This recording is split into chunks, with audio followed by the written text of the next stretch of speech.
Bonsoir à tous, mesdames et messieurs, bienvenue au journal sur UCAM News 24. Un seul titre à la une de cette édition, 28e édition de la journée mondiale de lutte contre le VIH et SIDA.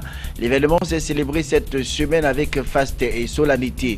Au-delà des manifestations et autres discours qui ont ponctué cette journée, le Cameroun en a profité pour évaluer son taux de prévalence.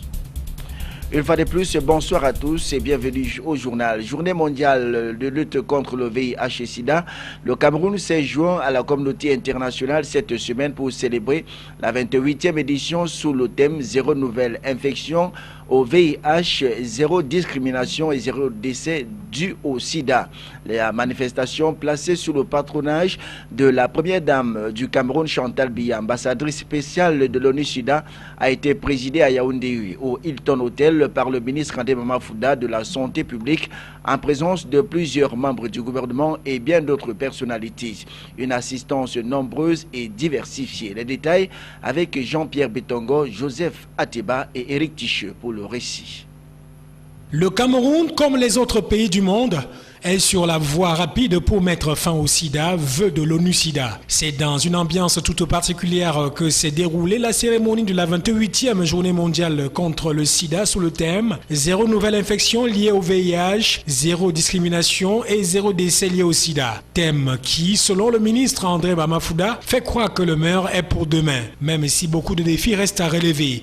C'est donc dans cet élan que Jean-Stéphane Biatia, le secrétaire exécutif des synergies africaines, a réaffirmé l'engagement sans relâche de la première dame du Cameroun, Chantal Biya, dans la lutte contre le sida, cette pandémie qui fait des ravages au sein des familles. Nous continuons la sensibilisation parce que ce que je pense qu'il faut faire, c'est de retenir qu'à l'heure actuelle, à défaut d'un traitement définitif, efficace, qui puisse enrayer complètement la maladie, ce qui reste aujourd'hui, c'est la sensibilisation. L'occasion sera aussi favorable à André Mamafouda d'annoncer l'accélération de la distribution des antirétroviraux avec la création en 2016 de près d'une centaine de centres agréés, en plus des 166 existants sur le territoire camerounais. Ainsi, conseille-t-il aux populations de se faire dépister pour une génération future sans sida. Nous devons absolument nous intégrer dans la nouvelle approche de l'ONU-SIDA, l'approche 90-90-90. Donc il faut absolument que 90% de nos populations soient testées et connaissent leur statut. Il faut absolument que 90% des personnes notées séropositives soient mises sous traitement. Il faut que toutes les personnes sous traitement suivent bien leur traitement pour que la charge virale soit indétectable. C'est ça le plan d'action du ministère de la Santé.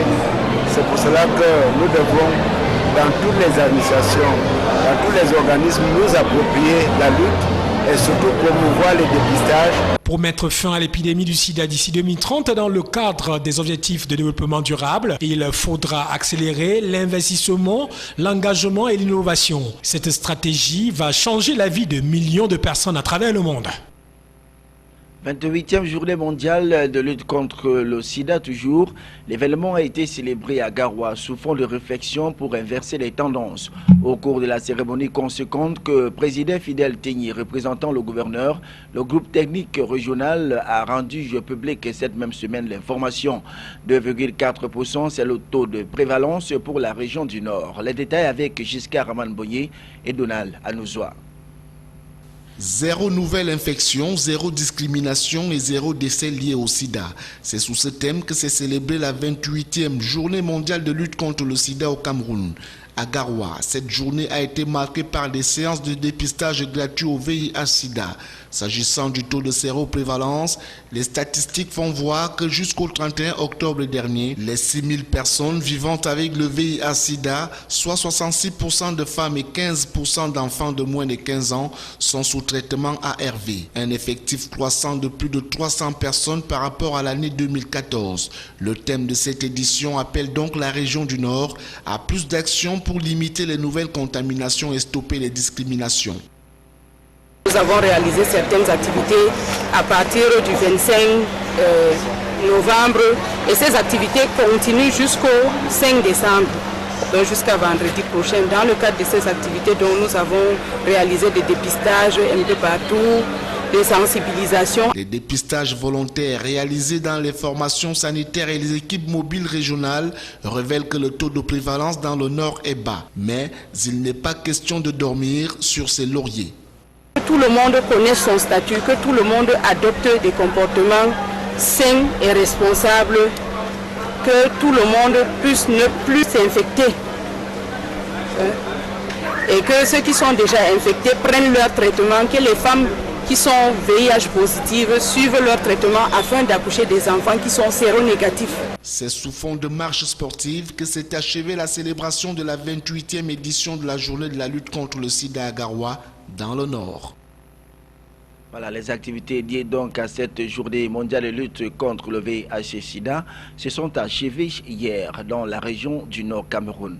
D'une lutte à une autre, on se rend tout de suite à l'extrême nord pour parler de la lutte contre la pauvreté, où 2000 ménages issus des 3 communes dans la région de l'extrême nord vont bénéficier des appuis financiers pendant 24 mois. C'est dans le cadre du projet dénommé Filets sociaux que vient de lancer le ministre délégué auprès du ministère de l'administration, de la planification, de l'aménagement du territoire, Yaoba Abdoulaye, à Mokolo dans le Mayo-Tanaga, lequel projet se propose d'améliorer les conditions de vie des ménages vivant en situation de pauvreté chronique. Le reporter de Célestin Tabouli.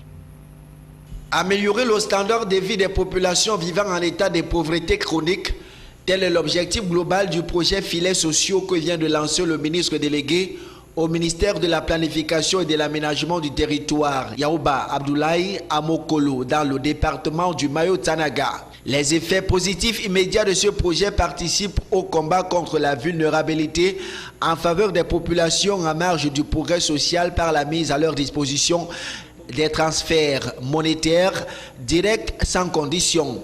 Dans la région de l'extrême nord, ce sont au total 2000 ménages qui vont ainsi bénéficier des espèces trébuchantes et sonnantes pour améliorer leurs conditions de vie. Ces ménages recevront chacun 20 000 francs CFA tous les 2 mois et 80 000 francs pour le 12e et le 24e mois, soit un montant global de 360 000 francs CFA pour les 2 années qui va durer le projet. Le ministre Yaoba Abdoulaye, en remettant les transferts monétaires aux bénéficiaires, a souligné que le projet Filets sociaux rentre en droite ligne de la politique du chef de l'État pour l'amélioration du cadre de vie des populations démunies et vulnérables. Il y a 2000 ménages qui ont eu à bénéficier, il y a d'autres qui vont encore bénéficier dans le département, toujours dans le département du Mayo-Tanaga, département du Mayo-Danaï, pour ce qui est donc des résultats concrets obtenus ainsi que des impacts sur leur quotidien. Je l'ai dit dans mon discours de tout de suite, les familles qui n'arrivaient pas au départ de payer même 100 francs pour l'éducation, pour les frais à payer au niveau des associations de parents d'élèves, ces taux étant de 1000 francs, aujourd'hui ces parents arrivent de par donc la productivité du travail qu'ils ont eu à faire, que ces populations ont à faire, ces parents donc réussissent à payer très aisément la scolarité des enfants. Pour cette première phase du projet, 3 communes ont été retenues dans la région de l'extrême nord, à savoir Mokolo, Karhaï et Maga. Pour les bénéficiaires, ce projet est un outil efficace pour briser les inégalités sociales en facilitant leur accès aux services de santé, de l'éducation et de les encourager à entreprendre des activités génératrices de revenus. L'Afrique, le continent responsable d'une part minime des émissions de gaz à effet de serre. Un mini-sommet a été consacré cette semaine à la lutte contre les effets du réchauffement climatique à travers 3 thématiques désignées comme prioritaires pour faire face aux bouleversements attendus en Afrique. Un mini-sommet présidé par François Hollande, président de la République française. C'était donc sous la conduite du dirigeant égyptien Al-Sisi. Les enjeux de ce mini-sommet, c'est dans ce récit.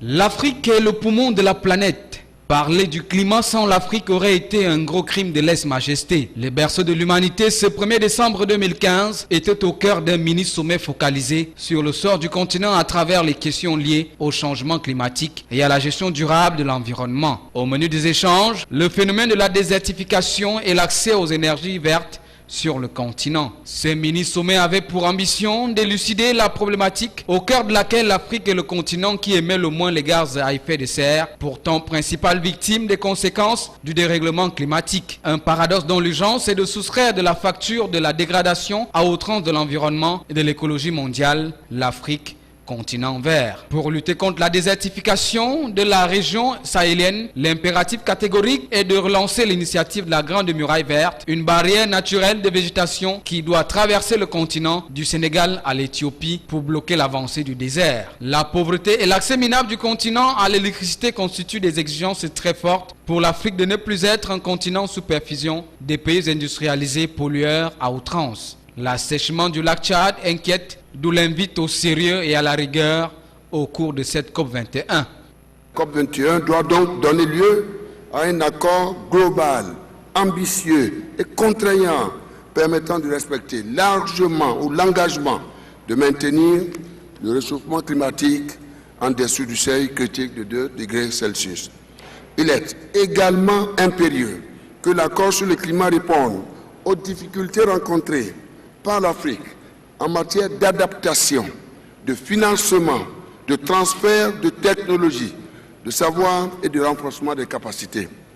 L'équité doit se fonder sur la répartition des moyens d'adaptation. Le rêve africain est grand et la COP21 se doit de respecter les situations des uns et des autres pour une justice écologique participative et décentralisée. C'était donc un récit que signait Thierry Eba. Promotion des normes, l'agence des normes et de la qualité a organisé cette semaine à Yaoundé une réunion de concertation relative à l'implication des petites et moyennes entreprises aux travaux de normalisation. Réunion ouverte par Mme Chantal Andeli, la directrice générale adjointe de l'ANOR. Cette rencontre fait suite au vaste programme de sensibilisation et d'information initié par l'ANOR sur les bénéfices socio-économiques de la normalisation. Le point avec Jean-Pierre Betongo et Joseph Ateba. En dépit de la volonté affichée au plus haut sommet de l'État et des projets de développement de la communication sur les normes et la démarche qualité, l'ANOR a constaté la faible participation des PME camerounaises au processus d'élaboration des normes, ce qui n'est pas de nature à faciliter la compétitivité du tissu industriel du Cameroun pour la conquête des marchés porteurs. Toute chose qui justifie l'organisation par l'ANOR de cette rencontre de concertation pour susciter l'intérêt des PME aux travaux de normalisation. Un grand intérêt pour vous-même, pour votre activité, à pratiquer la normalisation. Parce que quand on prend un tout petit exemple pour les produits en général, pour pouvoir exporter les produits, il y a des normes standards, des normes internationales. Donc si vous n'êtes pas au fait de cela, vous ne pourrez jamais importer. Il fallait donc rectifier le tir pour présenter les avantages des normes pour les PME qui veulent être plus compétitives. C'est d'autant plus que les normes constituent un pivot pour les échanges industriels et commerciaux, tant au niveau national qu'international. Aussi, les normes contribuent à l'amélioration de la compétitivité des entreprises en leur permettant de présenter des produits et services conformes aux exigences du marché local et international. Bien plus, l'un des objectifs visés dans le document stratégique pour la croissance et l'emploi n'est d'accélérer la croissance et de ramener le sous-emploi de 75,8% à moins de 50% en 2020. Beaucoup de PME ne sont pas au courant, c'est que la norme exige, demande d'eux. Donc c'est à cause de cela qu'on est en train de vouloir les sensibiliser, comment respecter les normes, comment mettre les normes en application pour essayer de vendre leurs produits hors du marché national, dans la région et à l'international. Plusieurs modules ont été examinés au cours de cette rencontre, citant entre autres les éléments d'amélioration de la compétitivité d'une PME, les bénéfices de la norme et de la normalisation, la certification comme atout pour les PME camerounaises et comment conquérir les marchés internationaux, régionaux, étrangers et camerounais. Et l'on ose croire que les PME camerounaises ne feront plus preuve d'une méconnaissance de l'apport des normes dans leur gouvernance, étant dit que le tissu économique du Cameroun, à l'instar des autres pays africains, est constituée par un grand nombre de PME opérant malheureusement dans un cadre informel. Activité au Sénat, le ministre des Transports Edgar Alain Mebengo et le ministre délégué auprès du ministre des Relations extérieures Adoum Gargoum, comme bien d'autres ministres, sont aussi passés devant la Commission des Affaires étrangères du Sénat. Ils avaient à la charge de présenter et de défendre 2 projets de loi initiés et déposés par le gouvernement. Le compte rendu de Salomon Foué, Marcel Vondraben et Donald Agnozoa pour le récit. Le projet de loi autorisant le président de la République à ratifier l'accord entre le gouvernement de la République du Cameroun et le gouvernement de la République du Mali relatif à la circulation des personnes et des biens signé à Yaoundé le 8 septembre 2015 a été présenté et défendu devant la Commission des Affaires étrangères du Sénat par le ministre délégué auprès du ministre des Relations extérieures, Adoum Gargoum. Le nouvel accord abroge et remplace la convention d'établissement conclue en 1964 entre le Cameroun et le Mali. De l'avis du gouvernement, le but de sa révision est de prendre en compte les impératifs communautaires des sous-régions Afrique centrale et de l'Ouest dans l'octroi du statut privilégié des nationaux des 2 parties contractantes. Sa reformulation prévoit notamment que les nationaux des 2 pays jouissent sur le territoire de l'une et l'autre partie des libertés publiques garanties par les législations nationales respectives. Les 2 questions principales vont sur la situation sécuritaire d'intégration dans la sous-région. Nous vivons aujourd'hui une situation difficile en matière de sécurité et il faudrait donc adapter les mesures sécuritaires au contexte aujourd'hui, au contexte actuel. Ce qui fait qu'il faudrait renforcer les mesures de contrôle. C'est pour ça qu'on a institué le passeport sous toutes ses formes, qui doivent donc régir maintenant les entrées sur nos frontières. Le second projet de loi porté à l'attention des membres de la Commission des Affaires étrangères du Sénat était celui autorisant le président de la République à ratifier la convention relative à l'Agence pour la sécurité de la navigation aérienne en Afrique et à Madagascar, à SECNA, adopté le 12 janvier 2010 à Ouagadougou et signé le 28 avril 2010 à Libreville.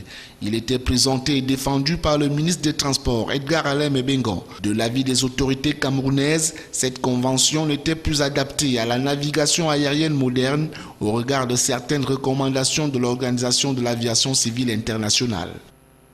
Lorsqu'il y a des accidents, que la responsabilité des États ne soit plus directement engagée, mais qu'il soit clair que cette responsabilité relève de la SECNA. La convention révisée contribue également à conférer un certain nombre d'avantages, d'immunité et de privilèges à la SECNA qui lui permettent de travailler en toute indépendance et dans des conditions convenables. Sa nouvelle formulation consacre donc une séparation des pouvoirs et missions entre l'opérateur et le régulateur, induit aussi une amélioration de la gouvernance de l'agence et reprécise l'étendue de l'espace aérien confié à SECNA ainsi que le principe des espaces aériens à caractère international. Voilà donc qui met un terme à cette édition d'information. Mesdames et messieurs, merci de l'avoir suivi. Bonsoir à tous et à toutes.